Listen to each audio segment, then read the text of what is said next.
Some leasehold properties don't create wealth, they quietly destroy it. And the scary part, most investors don't realize this until they're already trapped. And today I'm going to show you 5 red flags that prove your leasehold property could actually be a bad debt, not an asset. The last one is the one that bankrupts most investors. You want to stick around until the end. Look, if you can invest 10 minutes to learn the differences between leasehold property to a freehold property to ensure you're putting your money where it works a lot harder for you, I'm afraid you're going to be one of those investors that just say property don't work. But for you who wants your money to work a lot harder for you, you're going to love this one. Look, many busy professionals invest in property because they want cash flow, capital appreciation, and financial freedom. But not all properties are equal.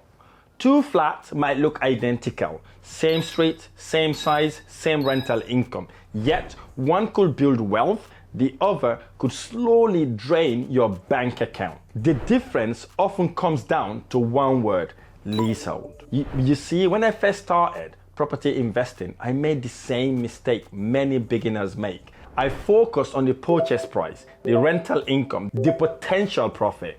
What I did not fully appreciate was the importance of ownership structure. I was living in a shared house with my wife and baby. Every pound mattered. Every investment decision mattered. And I quickly learned that property isn't just about what you buy. It is actually about what comes attached to it. Because sometimes the cheapest property becomes the most expensive one you ever owned. That's why understanding leasehold versus freehold is critical. Let's jump into it. Freehold versus leasehold. A freehold property means you own the building, the land beneath it, the property indefinitely. There is no lease expiry date, no ground rent, no freeholder above you. In simple terms, you are the boss. But a leasehold property means you own the rights to occupy the property for a fixed period of time. Typically 99 years, 125 years, 250 years. If you're lucky, sometimes longer. But you don't own the land where the property sits. Someone else, the freeholder, does, and they can dictate how that property operates. And that's where problems can begin. Here are the 5 red flags to ensure you never make that mistake that lots of professionals are currently making. Red flag number 1, short lease term. This is probably one of the biggest warning signs. If the lease is approaching 80 years or less, alarm bells should be ringing like crazy. Why? Because extending the lease can become extremely expensive, and many mortgage lenders become nervous. Less demand means lower resale value. Lower resale means lower capital appreciation. Example, imagine buying a flat with only 72 years remaining. It looks cheap today, but the lease extension could cost tens of thousands of pounds tomorrow. And actually, the average price to extending lease years is about 15 to 50,000 pounds. Red flag number 2, excessive service charges. This is a killer. Some investors focus only on rental income. Big mistake. You must look at the service charges. I have seen flats generating good rent on paper, but huge service charge destroy the entire profit. That's like filling a bucket while someone else is drilling holes in the bottom. Oh, sorry for interrupting this video. I just wanted to draw your attention to a guide I've just created. This guide is for you if you're looking to start and scale in property investment, and you've got questions that you want to ask in order to start your property investment. This guide is the ultimate guide to start and scale in property investment journey. I talk about the different type of investment strategies. I also discuss the 11 ways you can raise finance to make any property no money down deals, and the type of properties to buy in in order to generate a serious return in your investment. And I'm giving this book away for completely free of charge, no string attached, nothing, absolutely free. Click the link on the description of this video to get your free guide now. We've only got a limited number of these copies available as well, so click the link to get your guide now. Let's get back to our video. Red flag number 3. This is insane. Escalating ground rent. Ground rent used to be small, sometimes 50 or 100 pounds per year, but older leases contain clauses where ground rent doubles regularly. This can make properties difficult to sell and refinance. Here's why. Suppose you bought a property and the lease is only £100. It's cheap on paper, but here's the deal. If it doubles every couple of years, the first 2 years is £100. The next 4 years is £200. The next 2 years on top of that is £400. The next 2 years on top of that is £800. The next 2 years on top of that, you're talking about £1,600. The next 2 years, you're talking about £3,200.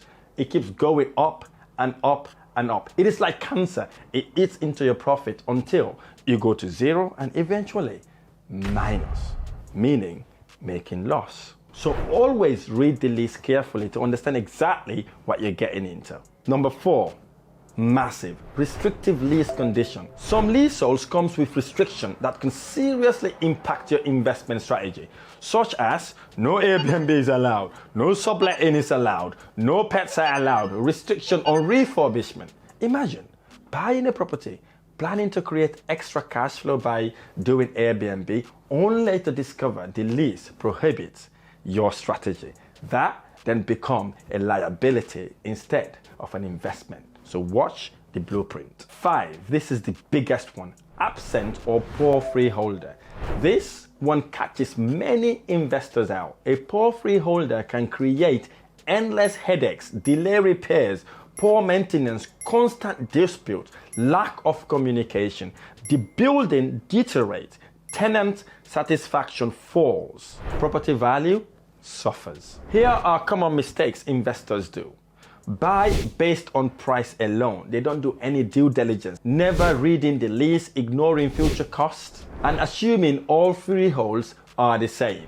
Look, here is how to overcome this risk. Before buying any leasehold property, check the remaining lease years, review the service charges, review the ground rent terms, read lease restrictions, speak with your solicitor, understand the freeholder's reputation. Look, a few hours of due diligence can save years of pain. Let me ask you something. Would you rather buy a property for £20,000 less today or avoid £50,000 problem tomorrow? That's the difference between buying a property and investing in property. Here's the thing, property investing isn't just about finding deals. It's about avoiding bad ones. The best investors don't simply focus on profit, they focus on risk, because protecting your downside is often what creates your upside. Remember this, a great investment puts money in your pocket. A bad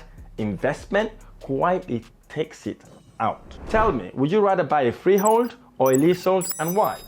If you want more videos on UK property investing, cash flow, capital appreciation, real estate investing, and building financial freedom through properties, hit subscribe now so you never get to miss the next video. Because the goal isn't just to buy a property, it is to buy the right investment property that will make your money work a lot harder for you instead of the other way around. If you like this video or any of my videos, smash the like button below, subscribe to my channel for more amazing videos.